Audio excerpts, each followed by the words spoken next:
اب ابھی کل ہی عرس گیا میرے آقا امام الصحابہ سالار صحابہ افضل البشر بعد الانبیاء بالتحقیق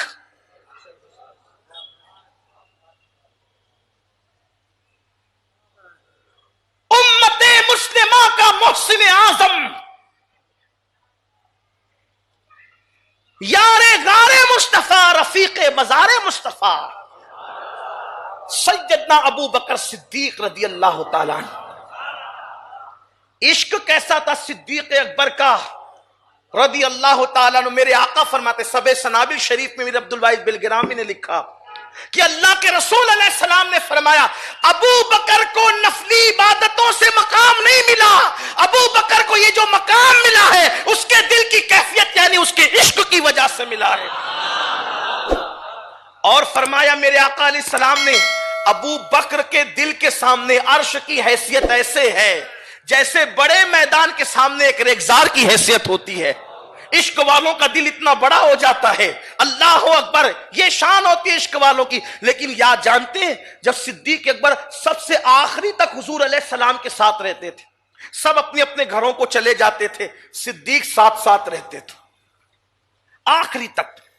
اور جب حضور علیہ السلام کے گھر پہ حضور علیہ السلام کو پہنچا دیتے تو صدیق اکبر اپنے گھر جاتے اور بستر پہ لیٹتے تو چین نہیں آتا, جیسے مچھلی کو پانی کے بغیر چین نہیں آتا, بلکہ یہ جیسے مجازن کہہ دیا, ورنہ مچھلی اور پانی کے عشق کی حیثیت کیا ہے.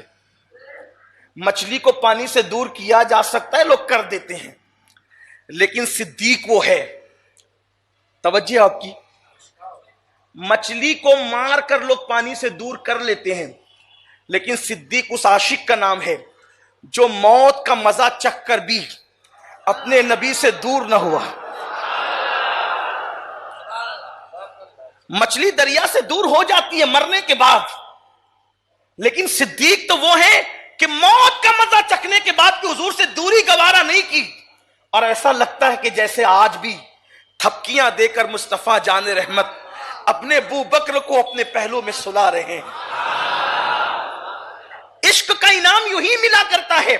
تو سیدنا صدیق اکبر رضی اللہ تعالیٰ عنہ جب حضور علیہ السلام کو ان کے گھر پہنچا کر اپنے گھر جاتے اور بستر پہ لیٹتے, بستر پہ لیٹنے کے بعد سیدنا ابو بکر صدیق کو چین نہیں آتا, بیوی دیکھ کر چین نہیں آتا, بچے دیکھ کر چین نہیں آتا, گھر دیکھ کر چین نہیں آتا, بلکہ پھر صدیق کیا کرتے, اتنی رات کو اپنے گھر سے نکل جاتے اور اپنے گھر سے نکلنے کے بعد مصطفیٰ جان رحمت کے حجرے کے پاس تشریف لاتے, اور آنے کے بعد سیدنا صدیق اکبر دیکھتے کہ حجرے کا پردہ گر چکا ہے, یعنی پردہ ڈال دیا گیا ہے, اب حضور کو جا کر کے کیا تکلیف دوں, کیا اذیت پہنچاؤں. تو صدیق اکبر مصطفیٰ جان رحمت کے دروازے پر بیٹھ جاتے اور پوری رات حضور کے دروازے پر صدیق گزار دیتے.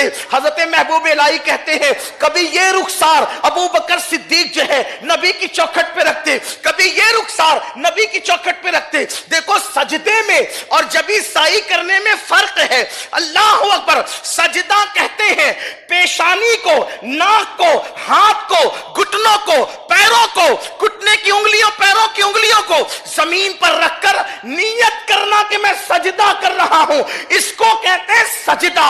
اور تعظیماً جبی سائی کس کو کہتے ہیں, اللہ اکبر, اپنا چہرہ, اپنا رخسار یار کی چوکھٹ پہ رکھ دینا کہ میں سجدہ نہیں کر رہا ہوں بلکہ اس پر میں عمل کر رہا ہوں. اسی کو تو حضور مفتی اعظم کہتے ہیں کہ سنگے در جانا پر کرتا ہوں جبی سائی, سجدہ نہ سمجھ نجدی, سر دیتا ہوں نذرانہ.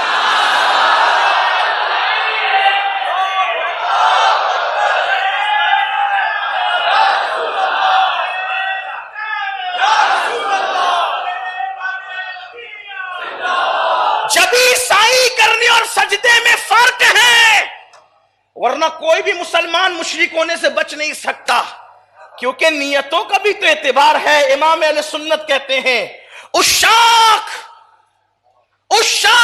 سو شوق سجدہ میں سوئے حرم جھکے. عشاق, عشق کی بات آ گئی, یا عقل والوں کا تو کام ہی نہیں ہے. اس شوق سجدہ میں سوئے حرم جھکے، اللہ جانتا ہے کہ نیت کدھر کی ہے. اگر نیت کا اعتبار نہ ہو تو سارے امام دیوار کو سجدہ کرنے والے کہلائیں. سجدہ کہاں کر رہے ہو؟ دیوار کے سامنے، محراب کے سامنے. ہو رہا ہے کوئی مشرک تو کہتے نہیں دیوار کی نیت نہیں ہے. تو جب تو اپنی نیت کے بارے میں بتا رہے کہ دیوار کی نیت نہیں ہے تو ہم سے بھی تو پوچھ کہ نیت کدھر کی ہے. ہم سے بھی تو پوچھ کہ نیت و شوق سجدہ میں سوئے حرم جھکے، اللہ جانتا ہے کہ نیت کس طرح کی نیت. تو کہتے ہیں پیش نظر وہ نوبہار، سجدے کو دل بے قرار، روکیے سر کو روکیے. ہاں یہی امتحان ہے. اور اگر بات کرتے ہو کہ سجدہ کرتے ہیں، ہم کہتے ہیں ٹھیک ہے ہاں کرتے کس طرح کرتے؟ تو کہا وہ ایسے کرتے ہیں پیشانی کو خبر نہیں ہوتی، سجدہ کوئی اور کرتا ہے، اور حکم شرع تو پیشانی پر ہے کسی اور پر نہیں ہے. وہ کون کرتا ہے سجدہ؟ تو ہم یہ کہتے ہیں اے شوق دل، یہ سجدہ اگر ان کو روا نہیں، اے شوق دل یہ سجدہ گر ان کو روا نہیں، اچھا وہ سجدہ کیجئے کہ سر کو خبر نہ ہو. اچھا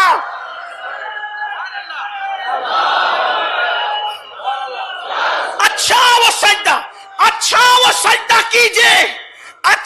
سجدہ کیجئے کہ سر کو خبر. سجدہ کوئی کر جاتا ہے لیکن سر کو خبر نہیں ہوتی، اور حکم شرع تو سر پر ہے، لیکن ایک مقام پر سر بھی کر جاتا ہے.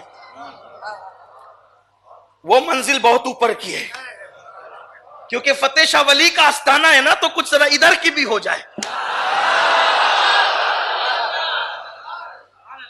سجدہ کرتے نہیں، منع کرتے ہیں روکیے سر کو روکیے. ہاں یہ امتحان ہے، تھوڑی مشکل ہوگی لیکن سمجھ میں آئے گی کیونکہ صاحب آستانہ موجود ہے، وہ سمجھائیں گے آپ کو، میں تھوڑی. پہلی بات تو سجدہ نہیں کرتے ہم غیر اللہ کو، بالکل نہیں کرتے. لیکن پھر کچھ اونچی منزل پر آتے ہیں تو کہتے ہیں سر کو خبر نہیں ہوتی، دل سجدہ کرتا ہے، اس میں تو کوئی حکم ہی نہیں. لیکن ایک مقام پہ سر بھی کر جاتا ہے، لیکن وہ منزل دوسری ہے. وہ کون سی منزل ہے؟ عشق میں وہ مقام آتا ہے کہ خود کی خبر نہیں ہوتی، اور جب خود کی خبر نہیں ہوتی تو آدمی بے خود ہو جاتا ہے. جب خود کی خبر نہ ہو تو بے خود ہو جاتا ہے، اور جب بے خود ہو جاتا ہے تو پھر وہ کیا کرتا ہے؟ تو پھر 108 علوم و فنون کا ماہر مجدد جو شریعت و طریقت کا سنگم میں کہتا ہے بے خودی میں،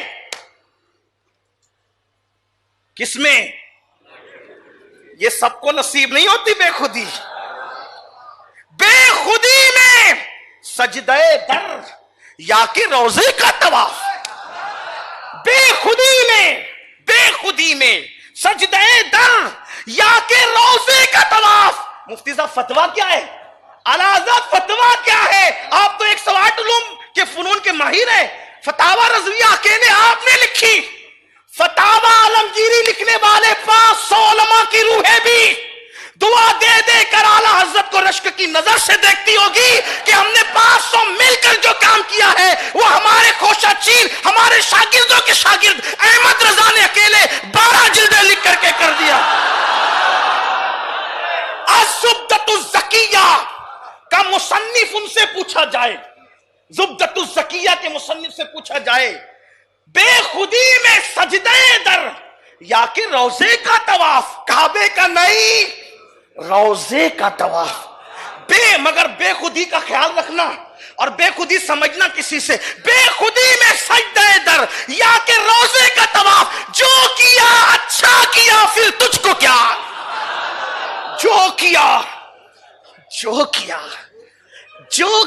اچھا کیا، تجھ کو کیا، کس کو؟ تجھ کو کیا. یہ تجھ کو کیا کس کو کہا جائے تو پھر کہتے تیری دوزخ سے تو کچھ چھینا نہیں،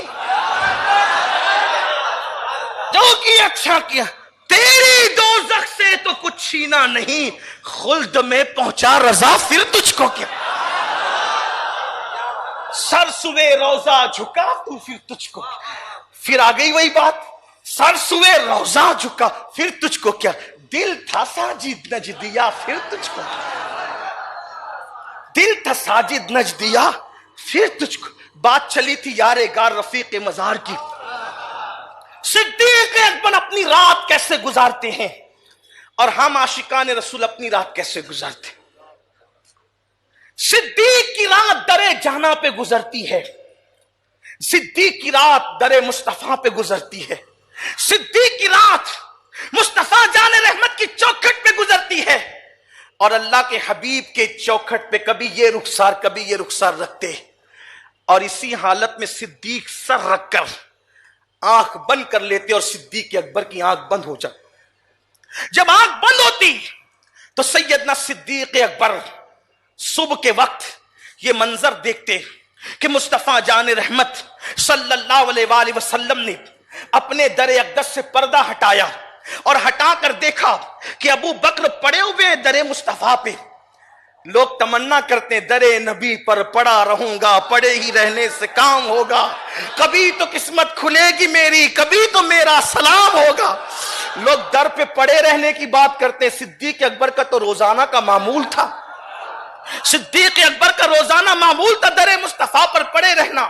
جب حضور علیہ السلام صبح کے وقت اپنے حجرے مبارکہ کا پردہ ہٹاتے، وہ پردہ ہٹا کر میرے آقا فرماتے ابو بکر کون سی ضرورت تم کو یہاں لائی ہے؟ تو صدیق اکبر کہتے یا رسول اللہ. درود شریف پڑھ لیں. اللہ رب محمد صلی اللہ علیہ وسلم نحن عباد محمد صلی اللہ علیہ وسلم صلاۃ و سلام علیک یا رسول اللہ صلی اللہ تعالی علیہ وعلی آلک و اصحابک و بارک وسلم دائما ابدا ابدا. الحمدللہ ہماری محفل کے روح رواں، جان محفل، شان محفل، اور ہماری بھی خطیب، ہمارے قائد، ہمارے امیر تشریف لا چکے ہیں. اور میں اکثر آپ سے یہی کہتا ہوں کہ آب آمد تیمم برخاست. جب پانی آ جائے تو تیمم خود بخود ٹوٹ جاتا ہے. تو اب اپنی بھی حیثیت نہیں ہے کہ میں قبلہ قائد محترم کے سامنے لب کشائی کروں، اس لیے کہ جس سے سیکھتے ہیں ان کو سبق سناتے ہیں، ان کے سامنے تقریریں نہیں کی جاتی. بہرحال میں اپنی گفتگو کو یہیں پہ تمام کرتا ہوں وہ دو جملوں پر کہ میرے آقا صلی اللہ علیہ وآلہ وسلم پوچھتے ابو بکر کون سی ضرورت تم کو یہاں لائی؟ تو صدیق اکبر کہتے یا رسول اللہ آپ کے بغیر چین نہیں آتا گھر میں، اس لیے آپ کی چوکھٹ پہ آ جاتا ہوں تاکہ جب صبح ہو ابو بکر سب سے پہلے اگر کسی کا چہرہ دیکھے تو اپنے آقا مصطفیٰ جان رحمت کا چہرہ دیکھے، اور حضور کی نظر سب سے پہلے جس پر پڑے غلاموں میں وہ ابو بکر صدیق پر پڑے. میری گزارش ہے اس عاشق کی رات دیکھیں اور اپنی رات دیکھیں اور پھر سوچیں کہ ہم کیسے عاشق. آقا فرماتے صلی اللہ علیہ وآلہ وسلم کہ جو مجھ سے عشق کا دعویٰ کرے اور پوری رات سوتا رہے وہ جھوٹا ہے اپنے دعوے کے اندر. کاش ہم بھی اپنی راتوں کو اللہ کی عبادت میں، حضور کی محبت میں، حضور علیہ السلام پہ درود و سلام پڑھتے ہوئے گزاریں.